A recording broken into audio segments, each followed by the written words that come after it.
أعوذ بالله من الشيطان الرجيم بسم الله الرحمن الرحيم فلما فصل طالوت بالجنود قال إن الله مبتليكم بنهر فمن شرب منه فليس مني ومن لم يطعمه فإنه مني إلا من اغترف غرفة بيده فشربوا منه إلا قليلا منهم فلما جاوزه هو والذين آمنوا معه قالوا لا طاقة لنا اليوم بجالوت وجنوده قال الذين يظنون أنهم ملاقو الله كم من فئة قليلة غلبت فئة كثيرة بإذن الله والله مع الصابرين ولما برزوا لجالوت وجنوده قالوا ربنا أفرغ علينا صبرا وثبت أقدامنا وانصرنا على القوم الكافرين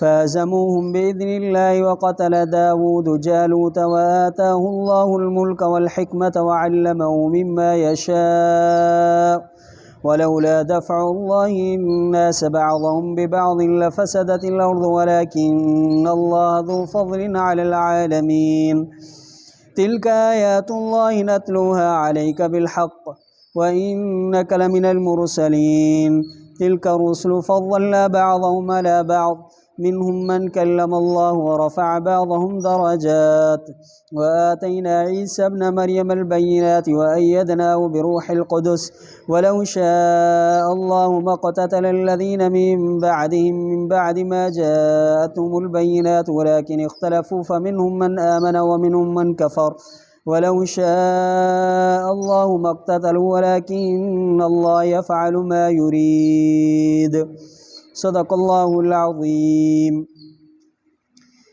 पोइ जॾहिं जुदा थियो तालूत लश्कर सां चई त बेशक अल्लाह ताला आज़माईंदड़ आहे तव्हांखे हिकिड़ी नहर सां पोइ जा पीतो इन्हीअ खां पोइ नाहे मूं मंझां मुंहिंजे जमात मां ऐं जंहिं न चखियो इन्हीअ खां पोइ बेशक इहो मूं मंझां आहे मुंहिंजी जमात मां आहे मगर जा माण्हू बुक भरे पीतो बुक भरे पीअण पंहिंजे हथ सां पोइ पीतो इन्हनि खां मगर थोरड़नि इन्हनि मंझां पोइ जॾहिं टपिया इन्हीअ खां इहो ऐं जिन माण्हुनि ईमान आंदो उन सां गॾु चयूं त नाहे ताक़त असांजे लाइ अॼु ॾींहुं जालूत सां ऐं उन जे लश्कर सां चयो उन्हनि माण्हुनि जेके यकीन कनि पिया त बेशक इहे मिलंदड़ आहिनि अलाह सां केतिरा ई थोरियूं जमातूं ग़ालिब थियूं आहिनि घणनि जमातुनि ते अल्लाह जे हुकुम सां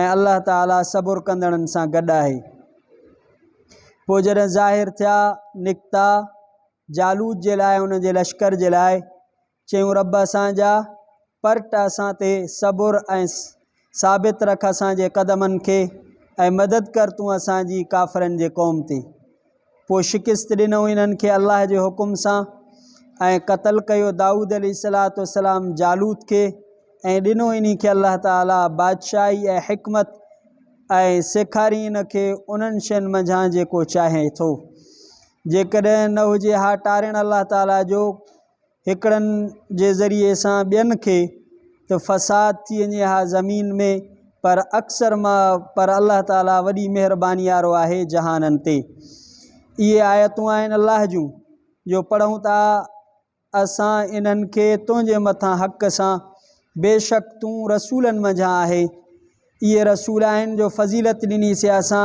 इन्हनि मां बाज़ खे बाज़ ते कुझु इन्हनि मां जिन सां ॻाल्हायो अल्लाह ताला ऐं खणाई बाज़ मां बाज़ बुलंद कई बाज़ मां बाज़ जे दरजात खे ऐं ॾिनोसीं असां ईसा इब्न मरियम अलैहिस्सलाम खे चिटा दलील ऐं मदद कईसीं असां उनजी ताईद कईसीं असां उनजी रूहुल क़ुदुस सां जेकॾहिं चाहे हा अल्लाह ताला त न लड़नि हा उहे माण्हू जेके इन्हनि खां पोइ हुया बाद उन जे जो आया इन्हनि वटि चिटा दलील पर इख़्तिलाफ़ कयूं पोइ कुझु इन्हनि मां जिन ईमान आंदो ऐं कुझु इन्हनि मां जिन कुफ़ुर कयो जेकॾहिं चाहे अल्लाह ताला त न लड़नि हा पर अल्लाह ताला करे थो जेको इरादो करे थो सूरतुल बक़रा ॿियो सिपारो सूरह बक़रा जो 33 रुकू आयत नंबर 248 खां आयत नंबर 253 ताईं मुकम्मल रुकू तिलावत कयोसीं।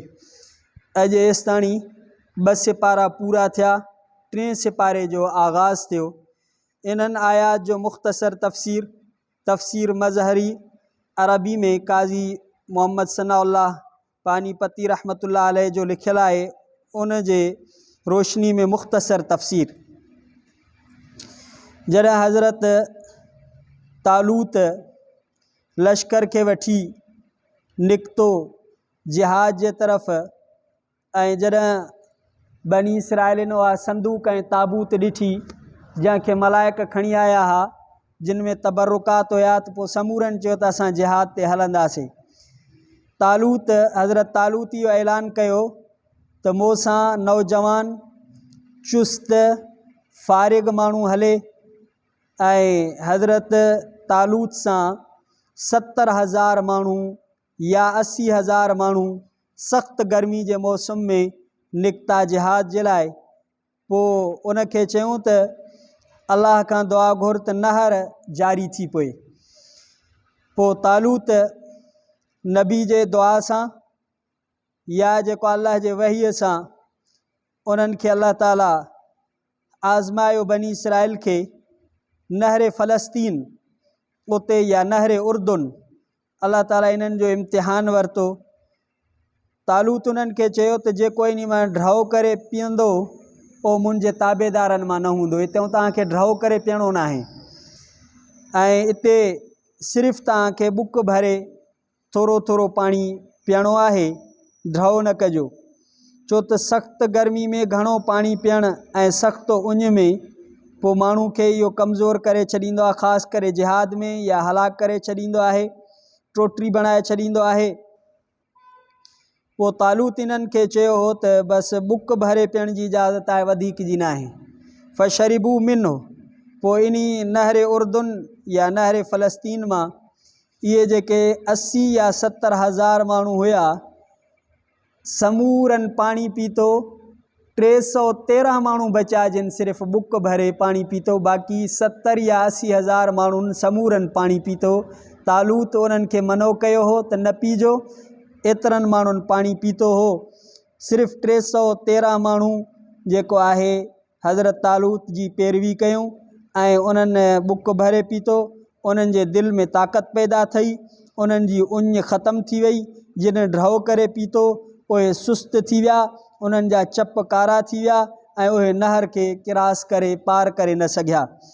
मोमिन जिन अल्लाह जी इताअत कई, क़ालू ला ताक़त लना अल-यौम बिजालूत व जुनूदि, जेके नहर खे किरास करे न सघिया, जिन पाणी पीतो, उन्हनि जालूत जो लश्कर ॾिसी करे चयूं अॼु त असांखे इन सां मुक़ाबले जी ताक़त ई कोन्हे का।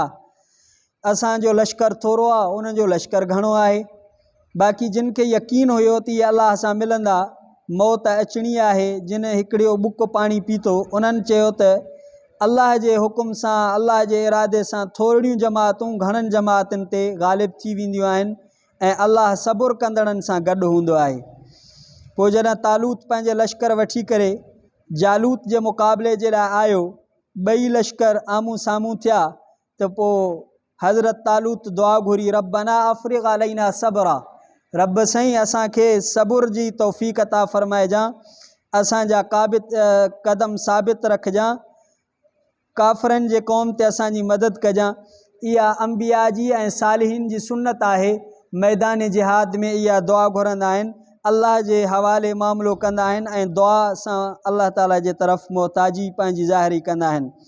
फ़हज़मूहुम बिइज़्निल्लाह, पोइ अल्लाह ताला इन जालूत जे लश्कर खे पंहिंजे इरादे सां शिकिस्त ॾिनी। हज़रत दाऊद अलैहिस्सलाम पंहिंजे पीउ सां गॾु ऐं हज़रत दाऊद अलैहिस्सलाम जो पीउ वरी पंहिंजे 13 पुटनि सां गॾु हज़रत तालूत जे लश्कर में शामिल हुयो। दाऊद अलैहिस्सलाम जा 12 भाइर, उनजो अबो, इहे सभई जिहाद जे लश्कर में हज़रत तालूत सां गॾु हुया। पोइ कल तव्हांखे मां ॿुधायो त पत्थरनि ॻाल्हायो हज़रत दाऊद अलैहिस्सलाम सां, पोइ उन्हनि पत्थरनि जे ज़रिए सां हज़रत दाऊद अलैहिस्सलाम जे हथ ते अल्लाह ताला जालूत खे क़तल करायो। वक़तल दाऊद जालूत, पोइ दाऊद अलैहिस्सलाम जालूत खे क़तल कयो। हज़रत तालूत व हज़रत दाऊद अलैहिस्सलाम खे पंहिंजी न्याणी सां निकाह करायो। अल्लाह ताला फरमाए दाऊद अलैहिस्सलाम खे अल्लाह ताला बादशाही भी अता फरमाई तालूत जे वफ़ात खां बाद में, ऐं नबूवत भी अता फरमाईंसि। ऐं उनखे अल्लाह एॾो इल्मु ॾिनो जो अल्लाह ताला जेको चाहे उनखे इल्मु ॾिनई। ज़िरूं भी ठाहींदो हो ऐं लोह खे अल्लाह ताला उनजे हथ में मेण बणाए छॾींदो हो। पर हज़रत दाऊद अलैहिस्सलाम जी ख़ासियत इहा आई त पंहिंजे हथ जे कमाई मां खाईंदो हुयो, माना महिनत मां मज़दूरीअ मां कमाए करे खाईंदो हो। नबी सल्लल्लाहु अलैहि वसल्लम फरमाया मा अकल अहदुन तामन खैरन मिन अन याकुल मिन अमल यदैहि। कंहिं बि हिकिड़े माण्हू ओहो भलो अहिड़ो कोई खाधो न खाधो आहे जेको माण्हू पंहिंजे हथ जे अमल सां पंहिंजे महिनत सां कमाए खाए थो, इन जहिड़ो भलो कोई खाधो कोन्हे को। हथ जे कमाई महिनत इन जहिड़ो भलो को खाधो कोन्हे को। दाऊद अलैहिस्सलाम पंहिंजी महिनत मज़दूरी करे उन मां खाईंदो हुयो। अल्लाह ताला उनखे पखियुनि जी ॿोली सेखारी हुई, किवलिन जो कलाम सेखारियोसि।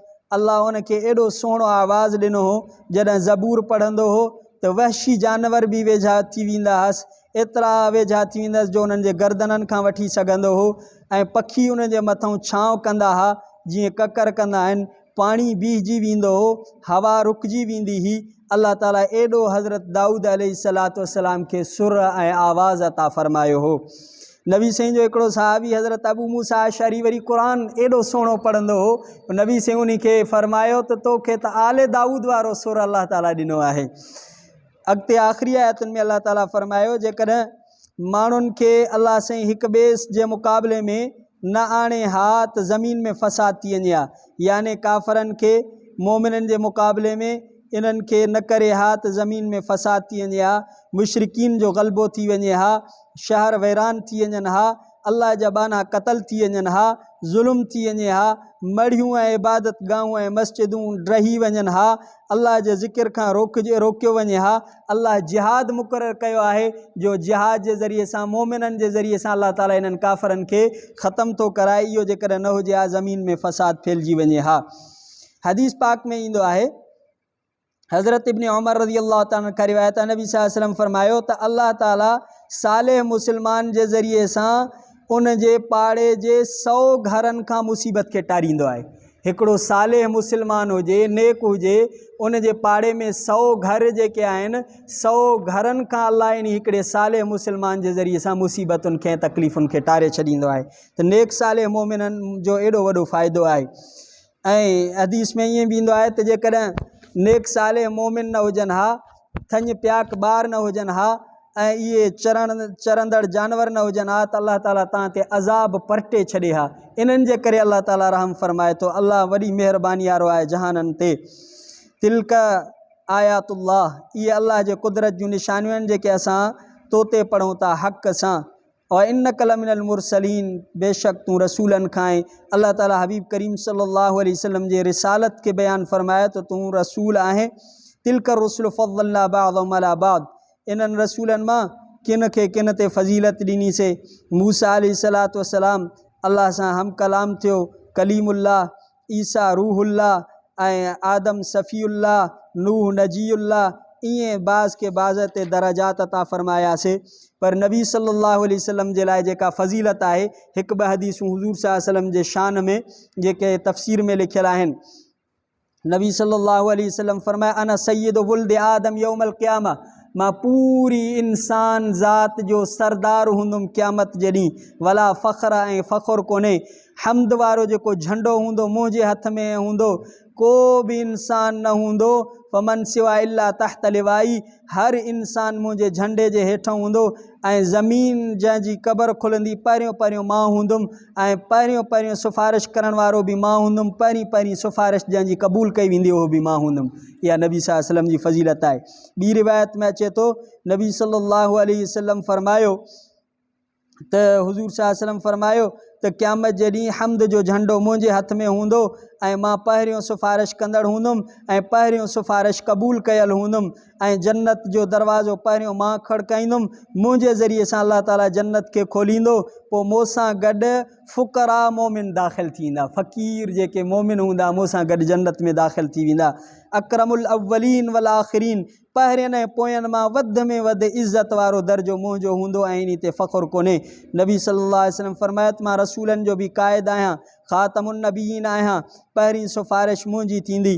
मां नबियनि जे आॾो हूंदुमि क़यामत जे ॾींहुं, नबियनि जो इमाम हूंदुमि ऐं उन्हनि जो ख़तीब हूंदुमि, सिफ़ारिश वारो हूंदुमि। ऐं पहिरियों मुंहिंजी जेको आहे क़बर मुबारक खुलंदी, पोइ अल्लाह ताला मूंखे जन्नत जो वॻो पाराईंदो, अर्श रहमान जे सॼे पासे खां बीहंदुमि जंहिं जॻह ते ॿिए कंहिं खे बीहण जी इजाज़त कोन हूंदी। ऐं नबी सल्लल्लाहु अलैहि वसल्लम फ़रमाया, सल्लल्लाहु अल वसीला, अल्लाह खां वसीले जो सवाल कंदा कयो। अर्ज़ु कयोसीं वसीलो छा आहे? फ़रमायूं त जन्नत में आला दर्जो आहे जेको इहो मूंखे ई मिलंदो, ॿिए कंहिं खे इहो हासिल न थी सघंदो। नबी सल्लल्लाहु अलैहि वसल्लम खे अल्लाह ताला जेके मौजज़ा अता फ़रमाया, कंहिं खे बि मौजज़ा अता न फ़रमाई। साईं जन इशारो कयो, चंड ॿ टुकर थी वियो। साईं जन जंहिं थोड़ ते टेक लॻाए करे ख़ुतबो ॾींदा हुआ, जॾहिं साईं जुदा थिया त उहो थोड़ रोइण लॻो। साईं जन सां पथरनि ॻाल्हायो, पथरनि ईमान आंदो, वणनि ॻाल्हायो, जानवरनि ॻाल्हायो, साईं जन जे नबूवत जी शाहिदी ॾिनऊं। साईं जन जे आङुरियुनि मुबारकनि मां अल्लाह ताला पाणी जा चश्मा वहाया। इहे अल्लाह ताला हुज़ूर सल्लल्लाहु अलैहि वसल्लम खे मौजज़ा अता फ़रमा, ॿिया कंहिं खे मौजज़ा अल्लाह सी न ॾिना। अल्लाह सी फ़रमाया, ईसा इब्न मरियम खे चिटा दलील ॾिनासीं, उन जी रूहुल क़ुदुस हज़रत जिब्रील अमीन अलैहिस्सलातु वस्सलाम सां ताईद कईसीं, जिथे घुमंदो उन सां गॾु हूंदो। जेकॾहिं अल्लाह ताला चाहे हा त मक़्तल लदीन मिन बादिहिम, त क़िताल न थिए हा बैयनात दलीलनि जे अचण खां पोइ, पर माण्हुनि इख़्तिलाफ़ कयो, कुझु माण्हू काफ़िर बणिजी विया, कुझु माण्हू मोमिन बणिजी विया। जेकॾहिं अल्लाह ताला चाहे त क़िताल न थिए, पर अल्लाह ताला जेको इरादो फ़रमाईंदो आहे उहो ई थींदो आहे। अल्लाह जो इरादो हलंदो आहे, बाक़ी कंहिं जो इरादो न हूंदो आहे, छो त मुअस्सिर ज़ात अल्लाह जी ज़ात आहे। अल्लाह ताला असांखे तौफ़ीक़ अता फ़रमाए, क़ुरान मजीद के समझण ऐं ॿुधण जी ज़िंदगी रही त वरी सुभाणे चोटीअ रुकूं इंशाअल्लाह ताला। रब्बना आतिना फ़िद दुनिया हसनतन व फ़िल आख़िरति हसनतन व क़िना अज़ाबन्नार। अल्लाहुम्मा इन्नका अफ़ूव्वुन करीमुन तुहिब्बुल अफ़्व फ़अफ़ु अन्ना। सल्लल्लाहु तआला अला खैरि ख़ल्क़ि मुहम्मद सल्लल्लाहु अलैहि व आलिहि व सहाबिहि व अज़वाजिहि व ज़ुर्रिय्यतिहिल बैति अजमईन बिरहमतिका या अरहमर राहिमीन। ला इलाहा इल्लल्लाह मुहम्मदुर रसूलुल्लाह सल्लल्लाहु अलैहि वसल्लम।